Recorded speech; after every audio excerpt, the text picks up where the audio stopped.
បក្សបាទសុកពេជ្ររតនាសូមអនុញ្ញាតគ្រប់នឹងជម្រាបសួរសម្ដេចទ្រង់ឯកឧត្តមលោកជំទាវលោកស្រីអ្នកនាងកញ្ញាទូរទស្សនិកជនដែលកំពុងទស្សនាការផ្សាយរបស់ទូរទស្សន៍ជាតិកម្ពុជាគណៈពេលនេះកិច្ចប្រជុំថ្នាក់ដឹកនាំគណៈកម្មការចម្រុះខណ្ឌសីមាព្រំដែនគូកម្ពុជាថៃ JBC ដែលភាគីថៃក៏ដូចជាភាគីកម្ពុជាបានបិទបញ្ចប់នៅម៉ោង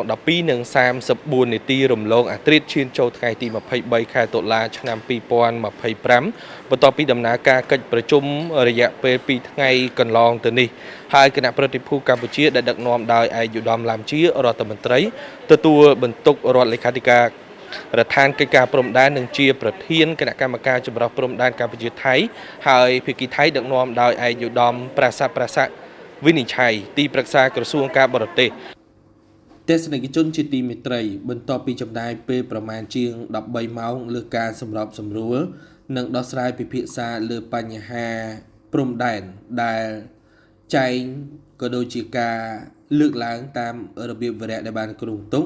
ហើយកិច្ចប្រជុំពេញអង្គនៃកិច្ចប្រជុំពិសេសគណៈកម្មការចម្រុះខណ្ឌសីមាព្រំដែនគូក JBC កម្ពុជាថៃដែលបានចាប់ផ្ដើមនៅវេលាម៉ោង 12:12 នាទីរំលងអាត្រិតពលគឺថ្ងៃទី 22 ឈានចូលថ្ងៃទី 23 ខែតុលាឆ្នាំ 2025 ហើយមុនឈានចូលដល់កិច្ចប្រជុំពេញអង្គមុននេះភាគីទាំងពីរបានប្រជុំផ្ទៃក្នុងរៀងៗខ្លួនជាច្រើនម៉ោងដើម្បីឈានទៅរកការឯកភាពលើចំណុចនានាដែលបានដាក់ចូលក្នុងកិច្ចពិភាក្សាខ្ញុំបាទសូមជម្រាបជូនថាកិច្ចប្រជុំពិសេសគណៈកម្មការចម្រុះខណ្ឌសីមាព្រំដែនគោក JBC កម្ពុជាថៃគឺជាកិច្ចប្រជុំដ៏មានសារៈសំខាន់មួយដើម្បីជជែកពិភាក្សាអំពីខណ្ឌសីមាព្រំដែនគោករវាងកម្ពុជានិងថៃកិច្ចប្រជុំពិសេស JBC រយៈពេល2ថ្ងៃនេះភាគីកម្ពុជាដឹកនាំដោយឯកឧត្តមឡាំជារដ្ឋមន្ត្រីទទួលបន្ទុករដ្ឋលេខាធិការដ្ឋានកិច្ចការព្រំដែននិងជាប្រធានគណៈកម្មការចម្រុះព្រំដែនកម្ពុជាថៃព្រមទាំងមានសមាជិកភាពអន្តរក្រសួងនិងបណ្ដាខេត្តជាប់ព្រំដែនកម្ពុជាថៃចូលរួមផងដែរដោយឡែកភាគីថៃវិញគឺដឹកនាំដោយឯកឧត្តមប្រាសាទវិនិច្ឆ័យទីប្រឹក្សាក្រសួងការបរទេសនិងជាប្រធានគណៈកម្មការចម្រុះព្រំដែនថៃកម្ពុជានិងដែលមានការចូលរួមពីតំណាងប្រតិភូអមដទៃទៀតកិច្ចប្រជុំពិសេសនេះពិនិត្យនឹងពិភាក្សាលើរបៀបវរៈសំខាន់ចំនួន3រួមមាន1ពិនិត្យនឹងតាមដានវឌ្ឍនភាពកិច្ចប្រជុំ JBC លើកទី6នៅភ្នំពេញដែលធ្វើឡើងកាលពីថ្ងៃទី14-15 មិថុនា 2025 កន្លងទៅទី2ពិភាក្សាលើលទ្ធផលនៃកិច្ចប្រជុំពិសេសលើកទី1របស់គណៈកម្មាធិការព្រំដែនទូតកម្ពុជាថៃ GBC នៅខេត្តកោះកុងកាលពីថ្ងៃទី10ខែកញ្ញា 2025 កន្លងទៅហើយទី3នោះគឺការលើកឡើងនៅរបៀបវរៈមួយចំនួនផ្សេងៗទៀតទស្សនិកជនជាទីមេត្រីក្រៅពីរបៀបវរៈចម្បងសំខាន់ទាំង3ខាងលើកិច្ចប្រជុំក៏បានជជែកលើបញ្ហាព្រំដែនដែលទើបតែមានការវិវត្តថ្មីរវាងប្រទេសទាំងពីរកម្ពុជាថៃផងដែរ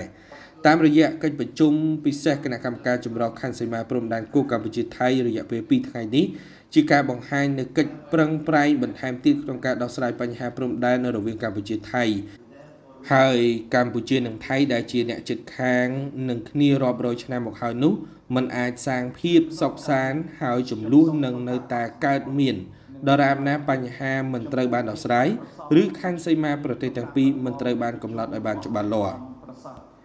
ខ្ញុំបានសូមជម្រាបជូនទស្សនិកជនផងដែរថាសេចក្តីប្រកាសព័ត៌មានរួមរបស់រដ្ឋលេខាធិការដ្ឋានកិច្ចការព្រំដែនជាមួយនឹងភាគីថៃក៏បានបញ្ជាក់យ៉ាងដូចនេះផងដែរថាកិច្ចប្រជុំបានធ្វើឡើងក្នុងបរិយាកាសមិត្តភាពនិងស្និទ្ធស្នាលភាគីទាំងពីរបានឯកភាពប្រគល់ភារកិច្ចជូនអនុគណៈកម្មការបច្ចេកទេសចម្រុះព្រំដែន JTSC កម្ពុជាថៃដើម្បីសាងសង់ឡើងវិញនៅបង្គោលព្រំដែនចំនួន15តាមគំរូដើមបង្គោលជំនាន់បារាំងនៅទីតាំងដែលភាគីទាំងពីរបានឯកភាពគ្នាលើទីតាំងដើមភាគីទាំងពីរបានឯកភាពសាងសង់ឡើងវិញនៅបង្គោលព្រំដែនលិចទឹកចំនួន3នៅទីតាំងដែលភាគីទាំងពីរនឹងឯកភាពគ្នាភាគីទាំងពីរបានឯកភាពពន្យាការកែសម្រួលបែបបទបច្ចេកទេស TOR ឆ្នាំ2003 តកតងនឹងការផលិតផែនទីអូតូហ្វូតូចំណុចទី4ចំណុចទី2នៃ TOR ឆ្នាំ2003ដោយប្រើប្រាស់បច្ចេកវិទ្យាថ្មីដូចជា Lie Detection and Ranging ដើម្បីពន្លឿនការងារវាស់វែងនិងខណ្ឌសីមាព្រំដែនពាក់ព័ន្ធនឹងករណីការចោះវាស់វែងនឹងខណ្ឌសីមាព្រំដែននៅលើដីជាក់ស្ដែងក្នុងកំណាត់ខ្សែព្រំដែនចន្លោះបង្គោលលេខ42និង47នៅក្នុងតំបន់ភូមិជោគជ័យនងច័ន្ទនិងតំបន់ភូមិព្រៃច័ន្ទនងយ៉ាកែវនៅក្នុងចំណុចនេះគឺមានចំណុចសំខាន់ចំនួន4បន្ថែមទៀត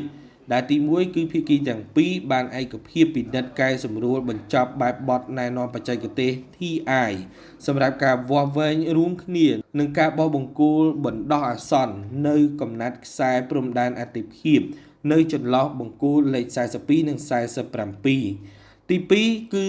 បន្ទាប់ពីបញ្ចប់ការវាស់វែងនិងបោះបង្គោលបណ្ដោះអាសន្នព្រមទាំងទទួលបានការយល់ព្រមពីរដ្ឋាភិបាលរៀងៗខ្លួនភាគីទាំងពីរនឹងស្នើសុំយោបល់ពីរដ្ឋាភិបាលរៀងៗខ្លួនដើម្បីពិនិត្យសម្រាប់លើការបង្កើតយន្តការសមស្របណាមួយសម្រាប់ធ្វើការកែសម្រួលការកាន់កាប់និងអាស្រ័យផលរបស់ភាគីទាំងពីរទី3ការបោះបង្គោលបណ្ដោះអាសន្នគឺធ្វើឡើងក្នុងគោលបំណងបម្រើឲ្យការវាស់វែងប៉ុណ្ណោះដោយមិនត្រូវប៉ះពាល់ដល់ខ្សែព្រំដែនអន្តរជាតិកម្ពុជាថៃទី4ភាគីទាំងពីរបានឯកភាពសម្រាប់សម្រួលណែនាំដល់អាជ្ញាធរមូលដ្ឋានរួមទាំងកម្លាំងយោធានិងជនស៊ីវិលដើម្បីចូលរួមធានាសុវត្ថិភាពនិងមិនរារាំងដល់ក្រុមវាស់វែងចម្រុះព្រមទាំងត្រូវជៀសវាងរាល់សកម្មភាពបង្កហេតុដែលអាចបង្កើតភាពតានតឹងបន្ថែមទៀតនៅតំបន់នេះហើយត្រូវធានាសុវត្ថិភាពពីគ្រាប់មីនដោយអនុលោមតាមមាត្រា3នៃ MOU ឆ្នាំ2000ជាចុងក្រោយភាគីទាំងពីរបានឯកភាពថាកិច្ចប្រជុំបន្ទាប់របស់គណៈកម្មការចម្រុះខណ្ឌសីមាព្រំដែនគុក JBC នឹងប្រព្រឹត្តទៅនៅសប្តាហ៍ទី1នៃខែមករាឆ្នាំ2006នៅទឹកដីខេត្តសៀមរាបព្រះរាជាណាចក្រកម្ពុជា